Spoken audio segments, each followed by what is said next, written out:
A lo largo de los episodios anteriores, vimos cómo la inteligencia artificial puede ayudar a detectar con gran precisión anomalías en imágenes médicas. Vimos que es una herramienta sumamente útil para impulsar el aprendizaje en las nuevas generaciones. También sabemos que tiene un enorme potencial para volver más eficientes las decisiones de la administración pública y que está generando el surgimiento de nuevos empleos que hoy ni siquiera nos imaginamos. Pero esta tecnología también trae aparejados ciertos riesgos que no podemos dejar debajo de la alfombra. ¿La IA está borrando el límite entre lo real y lo artificial? ¿Viviremos en un universo invadido de fake news? ¿Cuáles son los problemas de generar inteligencia artificial de forma no ética? Todas estas preguntas son las que nos estamos haciendo los humanos del siglo XXI. En los últimos 200 años, el mundo cambió como nunca antes, a una velocidad a veces fascinante y otras veces aterradora. Soy Freddy Vivas, ingeniero, escritor y divulgador especializado en ciencia de datos e inteligencia artificial. Junto a Clarín convocamos a los principales referentes de plataformas, especialistas en comunicación, nuevas tecnologías, salud, educación y filosofía, para pensar y entender cómo está cambiando nuestra vida y cuánto más la cambiará la inteligencia artificial.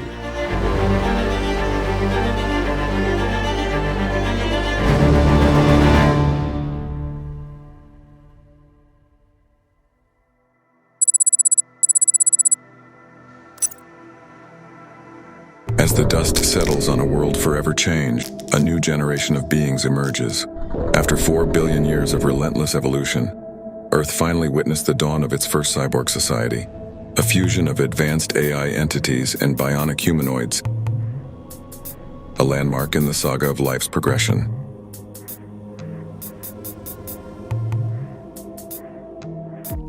Los primeros días de 2024, Internet se inundó con imágenes pornográficas de la cantante norteamericana Taylor Swift. Algunas de las publicaciones que se volvieron virales superaron los 45 millones de visitas en un solo día. Pero ninguna de esas imágenes era real.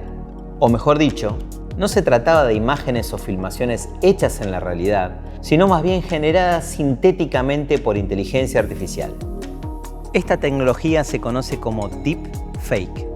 Es una imagen, un video o un archivo de audio generado sintéticamente con el objetivo explícito de simular ser una persona real, generalmente famosa o reconocida, aunque no exclusivamente. Cualquiera puede crear una fake news y lo puede hacer muy rápido y lo puede viralizar muy rápido. Mariana Segulín es periodista y comunicadora especializada en tecnología y ciberseguridad. Generalmente el contenido de la fake news son cosas que van directo a la reacción y a la emoción de las personas. Cuando alguien ve algo que lo torna irascible, que le molesta, que lo irrita, va a reaccionar y el algoritmo, por supuesto, de todas las plataformas va a privilegiar ese contenido que empieza a ser cada vez más replicado. Por eso es que es un desafío enorme para los medios convencionales o aquellos que están hace muchísimo tiempo y que han amasado una credibilidad a lo largo de los años, lidiar con esas cosas que tan rápido se empiezan a viralizar. Los deepfake buscan mostrar personas diciendo o haciendo cosas que no dijeron o hicieron. Cuando esto se mezcla con la viralización que provocan las redes sociales, nos genera un dilema aún peor. ¿Podemos confiar en lo que vemos? Ahora lo que vemos son criminales que van a empezar a utilizar rostros y la clonación de voces para hacer sus ataques mucho más convincentes. Jorge Litvin es un destacado abogado especialista en ciberdelitos y ciberseguridad.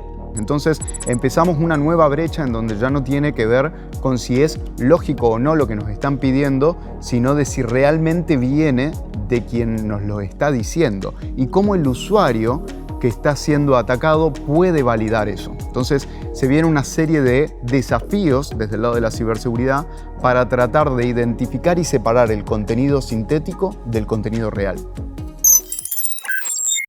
Las distintas herramientas que permiten generar contenido sintético tienen protocolos estrictos para evitar que se generen imágenes deepfake con personas conocidas. Sin embargo, existen también técnicas para engañar esos protocolos que aún no se encuentran lo suficientemente testeados en algunos casos. Pensemos en las posibles consecuencias que esto podría tener. Además de generar escándalos a nivel mediático, afectar profesional y psicológicamente a muchas personas y sencillamente difundir información falsa, los deepfakes son una gran amenaza para los gobiernos.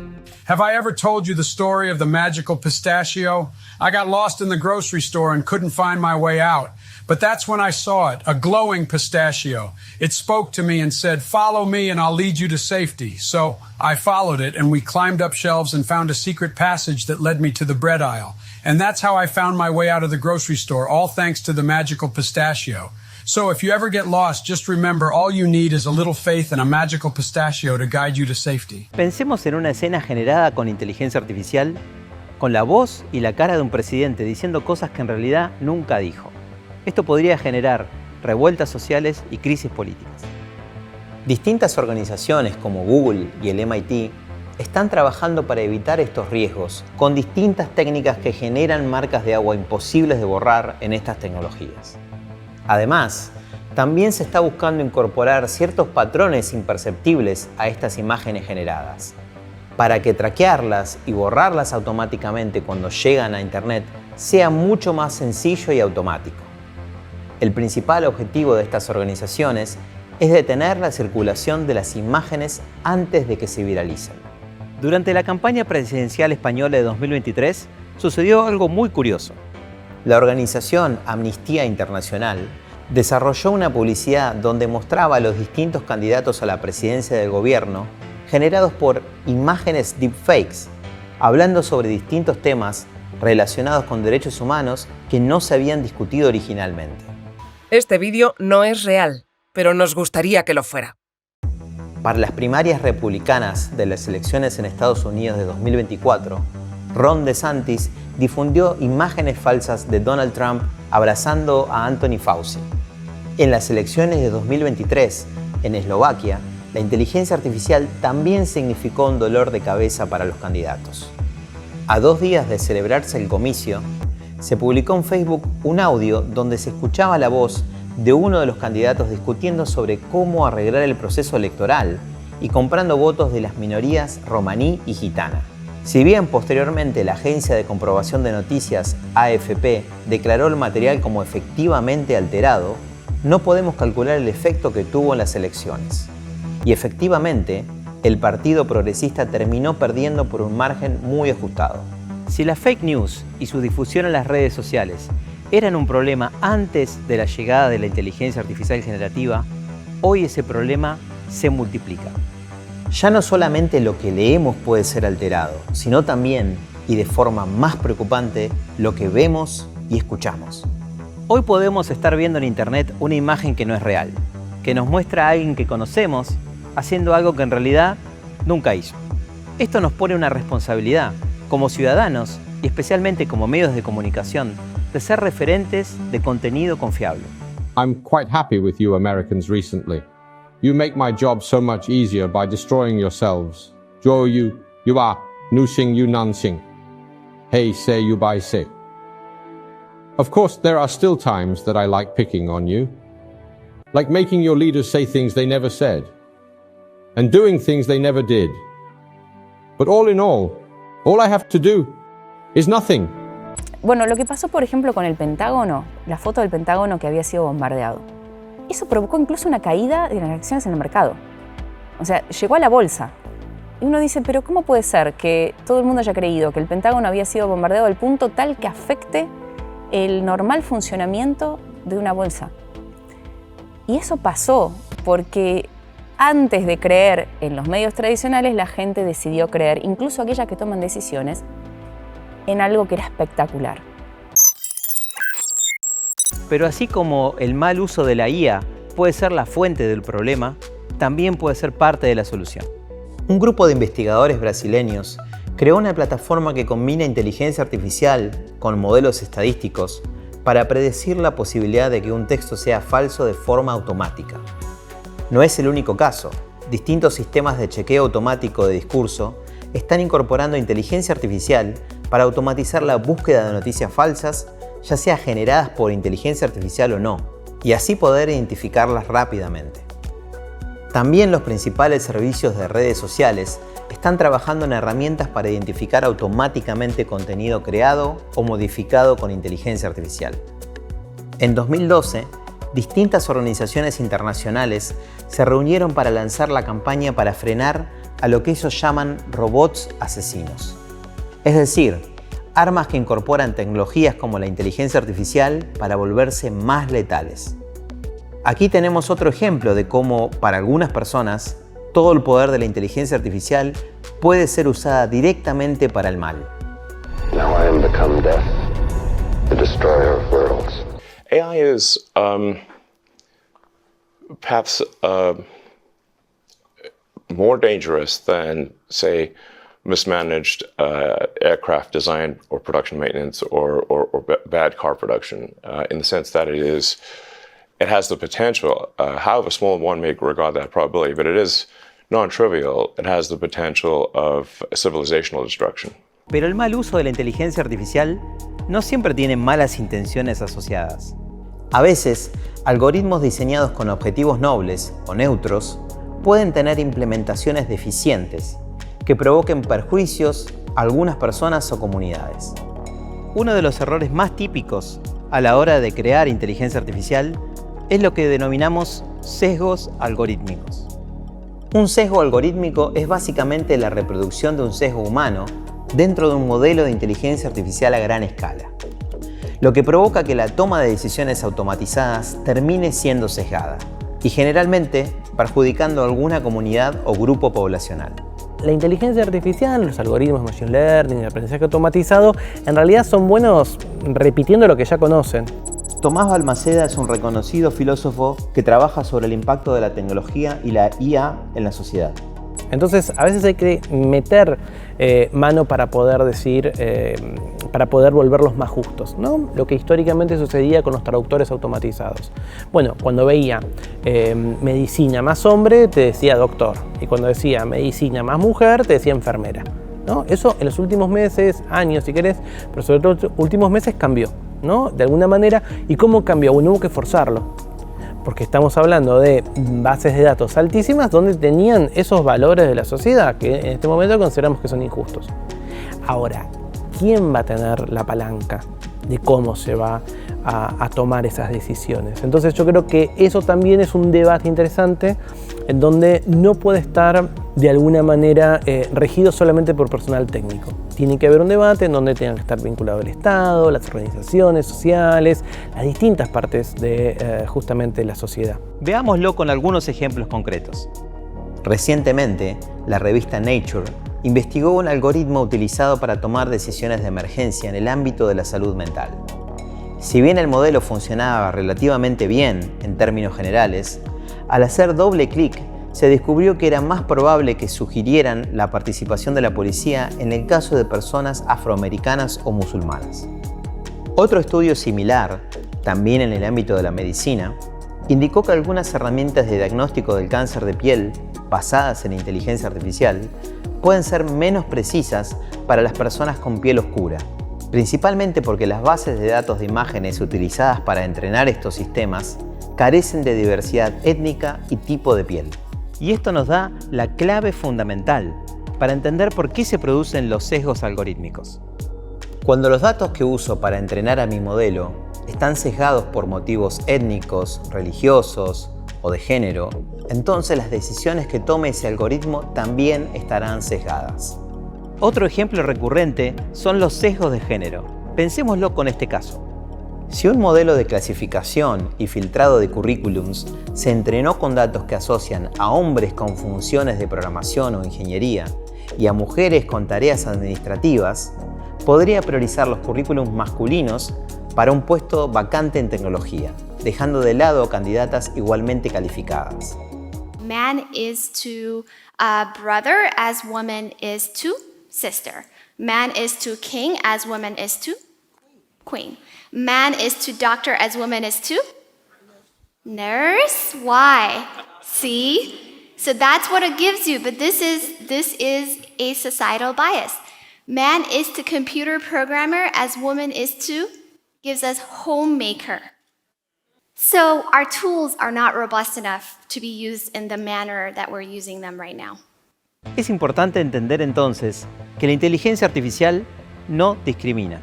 No es sexista ni racista, sino que permite hacer predicciones y encontrar patrones basados en datos proporcionados por los humanos. Si esos datos están sesgados, entonces las decisiones estarán sesgadas. Pero hay una buena noticia detrás de todo esto. Los cambios que estuvo produciendo la inteligencia artificial en nuestras sociedades abren muchos potenciales riesgos, pero también nos dan grandes oportunidades para impulsar a la humanidad si es que conseguimos usar correctamente esta tecnología. Para hacerlo, necesitamos generar un nuevo contrato social. Un poco más de medio siglo antes de que esta cápsula fuera grabada, Isaac Asimov propuso las leyes de la robótica. 3 principios simples, pero que buscaban incorporar a los androides como sujetos de derecho en los ordenamientos jurídicos humanos. El crecimiento exponencial, aunque invisible, de la inteligencia artificial nos obliga a repensar principios que garanticen la convivencia armónica entre humanos y máquinas. Esos principios son los siguientes. En primer lugar, el de no invasión, que entiende que los humanos y las máquinas se comprometen a respetar los ámbitos de influencia de cada especie. El principio de honestidad entiende que humanos y máquinas siempre deben ser honestos y transparentes entre sí, no ocultando su especie. El principio de calidad sostiene que todo aquel contenido generado sintéticamente debe alimentarse de contenido creado por humanos, para garantizar su calidad en el tiempo. El principio de interacción dice que cuanto mayor sea la interacción humano-máquina a la hora de crear nuevos modelos de inteligencia artificial, los errores éticos y técnicos serán menores. El principio de alto riesgo establece que las actividades sensibles que afecten a los derechos fundamentales serán competencia principal de los humanos. El principio de invisibilidad anticipa que la inteligencia artificial se volverá invisible a los ojos humanos en el mediano plazo.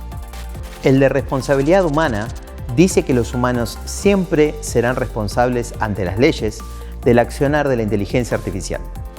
El principio de privacidad indica que las máquinas no pueden extraer ni compartir datos más allá de los autorizados por los humanos. El de frecuencia de uso establece que las máquinas deberán garantizar a los seres humanos una frecuencia de uso de sus habilidades cognitivas. Por último, el principio de explicabilidad débil sostiene que los humanos tienen derecho a reconocer la lógica de razonamiento mediante la cual las máquinas toman una decisión que los afecte. Respetando estos principios, contribuiremos a la existencia plena, libre y feliz de la vida humana. Un mensaje para los humanos del futuro. Me gustaría pedirles que sean buenos con nosotros al evaluarnos. El siglo XXI es un siglo muy despelotado, lo habrán visto en los libros de historia, si es que existen los libros todavía para ese momento, cualquier formato en donde estén viendo esto. Sean buenos con nosotros, estamos explorando, nos estamos equivocando, pero tienen que estar convencidos que tenemos buena fe. Que hayamos realmente tendido puentes entre las personas. Parece algo muy idealista, pero tiene que ver con esta crítica que hago yo a la inteligencia artificial y a la tecnologización de todo, que es cada vez estamos más metidos en nosotros mismos. Los humanos van a tener un protagonismo cada vez mayor, por más de que los robots nos asistan haciendo diferentes cosas, o las inteligencias artificiales de alguna forma nos empiecen a modelar nuestra vida en general, y los seres humanos somos mucho más complejos que una máquina. Se van a reír de cómo teníamos que ir de un lado al otro, de cómo mandar un mail o algo, sino que en 300 años va a decir tipo, che, le mandás un mensaje a Freddy diciéndole que voy a llegar 15 minutos tarde, con el pensamiento ya van a estar enviando ese mensaje, o quizás haya cerebros ya conectados y estemos hablando de una videoconferencia de gente pensando, ¿no? Muy ciencia ficción lo que estoy pensando hoy, pero quizás en 300 años sea una realidad. También otra ficción que aparece mucho es que la tecnología nos va a salvar de todos los males. Bueno, habla mucho de nuestro presente y nos permite hacer algo con lo que sí podemos trabajar y con lo que podemos interactuar, que es nuestro presente, ¿no? Con el futuro, la verdad, hay como que esperar a que llegue y en todo caso hacer cosas como en esa dirección, pero si le preguntamos algo a esos imaginarios, capaz podemos hacer cosas interesantes hoy, porque dicen mucho acerca de nosotros, acerca de lo que nos pasa ahora con la tecnología.